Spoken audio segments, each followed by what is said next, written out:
And just a couple of days ago, we made the announcement that we had passed the first third of Ramadan.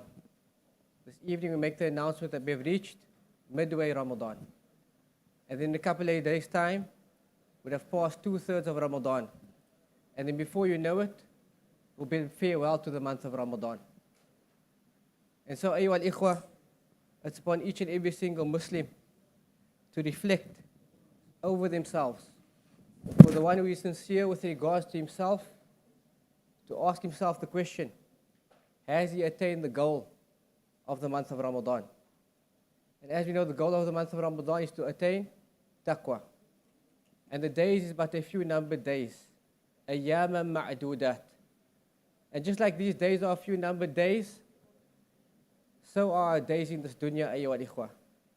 As one of the Salaf said, they said, Ya ibn Adam, innaka anta al-ayyam. Innaka anta al-ayyam. Idha dhahaba yawmun dhahaba ba'duk. They said, O son of Adam, you're only but a few numbered days. And when a day passes by, part of your life has passed you by. So just like our days pass by in the month of Ramadan, so is our lifespan passing us by. And each and every single one of us is at loss. As Allah Tabaraka wa Ta'ala mentions in Surah Al-Asr. And Surah Al-Asr is sufficient as a reminder for a believer. As the great Imam Shaykh Rahimahu said, لو ما أنزل الله حجة على خلقي إلا هذه السورة لكفتهم. That had Allah Azza wa Jalla not revealed a single surah as a reminder to His creation, besides this surah, it would have sufficed Him as a reminder. And Allah Azza wa Jalla takes a qasam by time and He says, wal asri, by time. Innal insana lafi khusr. That indeed man is at lost. Man is at loss. Dhakar untha. Ghani fakir. Salih talih. Male, female. Rich or poor. Righteous or sinner. Innal insana lafi khusr. And then Allah Tabaraka wa Ta'ala makes an exception. And He says, إِلَّا الَّذِينَ آمَنُوا وَعَمِلُوا الصَّالِحَاتِ. Except those who have faith and those who have iman. وَعَمِلُوا الصَّالِحَاتِ. And they also do righteous deeds. وَتَوَاصَوْا بِالْحَقِّ وَتَوَاصَوْا بِالصَّبْرِ. And they exhort and they encourage one another with the truth, which is the deen of Allah Tabaraka wa Ta'ala. And they exhort one another with patience. And so the scholars have mentioned in the surah, there is 4 great matters. And the first of these matters, it is al-ilmu. It is knowledge. The second matter, it is amal, action. The third matter, it is da'wah, calling people to the deen of Allah subhanahu wa ta'ala. And the final matter, it is as-sabr, it is patience. And so we said, Imam Shafi said, had Allah Azza wa Jalla not revealed a single surah to His creation, except this surah, it would have sufficed Him as a reminder. It would have sufficed Him as a reminder. And so here we are, ayyuha al-ikhwa, with Ramadan. And it's upon each and every single Muslim to reflect over their states and to reflect over what they have achieved so far during this month. In line number 6 of the poem, the author of the poem As-Sayr ila-Allahi wa Dar al-Akhirah, the journey to Allah subhanahu wa ta'ala in the year after, he said, يَتَقَرَّبُونَ إِلَى الْمَلِيكِ بِفِعْلِهِمْ طَاعَتِهِ وَتَرْكِ لِلْإِسْيَانِ. That the trait of those who constantly journey to Allah subhanahu wa ta'ala and the year after is that يَتَقَرَّبُونَ إِلَى الْمَلِيكِ بِفِعْلِهِمْ, that they seek closeness to Allah subhanahu wa ta'ala, al-Malik, the sovereign king, بِفِعْلِهِمْ, by way of the actions, طَاعَتِهِ وَتَرْكِ لِلْإِسْيَانِ, by way of showing obedience to Him and leaving of sin. That this is the habit. And in essence, what the author has mentioned here, it is the reality of at-taqwa. It is the reality of taqwa. And Allah subhanahu wa ta'ala created us for this purpose, to actualize at-taqwa. This is the purpose for our existence. As Allah Azza wa Jalla tells us in His book, and He says, Ya ayyuhan nas, Ya ayyuhan nas u'budu rabbakum alladhi khalaqakum وَالَّذِينَ مِن قَبْلِكُمْ لَعَلَّكُمْ تَتَّقُونَ. O mankind, worship your Lord, the one who has created you and those who came before you, لَعَلَّكُمْ تَتَّقُونَ, so that you may attain taqwa. And taqwa is doing what Allah wants you to do and staying away from those things which Allah subhanahu wa ta'ala commanded you to stay away from. And in the month of Ramadan, we revisit this purpose and we connect with our purpose. So it's upon each and every single Muslim to ask themselves, have they actualized taqwa? يا أيها الذين آمنوا اتقوا الله ولتنظر نفس ما قدمت لغد واتقوا الله إن الله خبير بما تعملون. O you who believe, have the taqwa of Allah subhanahu wa ta'ala. وَلْتَنْظُرْ نَفْسُ مَا قَدَّمَتْ لِغَدٍ.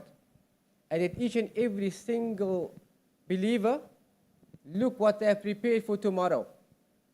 وَاتَّقُوا اللَّهِ. Have the taqwa of Allah Azza wa Jal. Allah Azza wa Jal is all aware of what you do. So the question we ask, أيها الإخوة والأخوات, is, have we leveled up in the month of Ramadan? Have we taken the opportunity where Allah Azza wa Jal has given us this blessed month, where the doors of Jannah are opened and the doors of Jahannam are shut and the major devils are tied? Have we taken advantage of this and have we leveled up? If we are from amongst those who pray regularly as men, are we starting to pray in the masjid? And if we are praying in the masjid, did we increase upon the sunnah prayers? Have we become diligent with regards to the sunnah prayers? If we are from amongst those who was the tariqus salah, the person who abandoned the prayer, then have we repented to Allah subhanahu wa ta'ala during this month and started becoming punctual with regards to our prayer? And every person knows himself best. If we were from amongst those who recited the book of Allah subhanahu wa ta'ala before the month of Ramadan, do we increase upon what we established before Ramadan? And if we never opened the Quran before the month of Ramadan, have we opened the book of Allah subhanahu wa ta'ala? Because yes, we set goals for ourselves. We'd like to complete a khatam. But sometimes this is a high aspiration. Aqallu shay is, are we reciting the book of Allah? 1 page, 2 pages, 3 pages. Have we leveled up? And each and every single person knows himself best. And so taqwa, ayyuha al-ikhwah, it is the goal of Ramadan and it is the goal of a believer throughout his life. And the best of those who have described taqwa, it is Tariq ibn Habib, Rahimahu ta'ala. When it was asked the question to him, Sif lana taqwa, describe to us a taqwa. And he said, taqwa, amalun bi ta'atillahi ala nuri min Allahi raja'a thawabillah. He said that taqwa, it is to act upon the obedience of Allah, ala nuri min Allah, upon a light from Allah, hoping for a reward from Allah. So taqwa is to act upon the obedience of Allah, upon a light from Allah, meaning upon knowledge. Because there can be no taqwa without knowledge. Because whosoever worships Allah Azza wa Jal without knowledge, he will get things wrong more than which he will get right. And a prerequisite for actions, as we already mentioned, it is knowledge. And then only can the person anticipate a reward from Allah. To act upon the obedience of Allah, upon a light from Allah, hoping for a reward from Allah. The concept once again of khawf wa raja, fear and hope. And the opposite end of taqwa is also وَتَرْكُ مَعْصِيَةِ اللَّهِ عَلَى نُورِ مِنَ اللَّهِ خِيفَةً عَذَابَ اللَّهِ. It is to leave off the disobedience of Allah subhanahu wa ta'ala upon a light from Allah, upon knowledge, fearing the punishment of Allah. That taqwa is doing what Allah wants you to do, but it is also leaving off those things which Allah Azza wa Jalla wants you to leave off. So in the month of Ramadan, have we given up the sins which we all fall into? Have we made a sincere tawbah to Allah subhanahu wa ta'ala? And have we had regret over whatever has transpired of sins and shortcomings? Because if we don't give up sins in the month of Ramadan, أيها الإخوة الأخوات, if we don't have the ability to leave off sins for the sake of Allah in the month of Ramadan, then when will we leave off sins? So the author said, يَتَقَرَّبُونَ إِلَى الْمَلِيكِ بِفِعْلِهِم. They seek closeness to Al-Malik, the sovereign king, by way of their actions. And they do this by way of ta'atu wa tarku lil isyani, by way of the obedience and leaving off sins. We ask Allah subhanahu wa ta'ala to grant us the ability to attain the goal of Ramadan. And we ask Allah subhanahu wa ta'ala to make us from amongst those who fear Him in open and secret. And then He makes us from amongst the muttaqeen. Amin ya Rabbal Alameen. Naktafi bihada. Subhanakallahumma wa bihamdika. Ashhadu an la ilaha illa anta. Astaghfiruka wa atubu ilaik. Wassalamu alaikum wa rahmatullahi ta'ala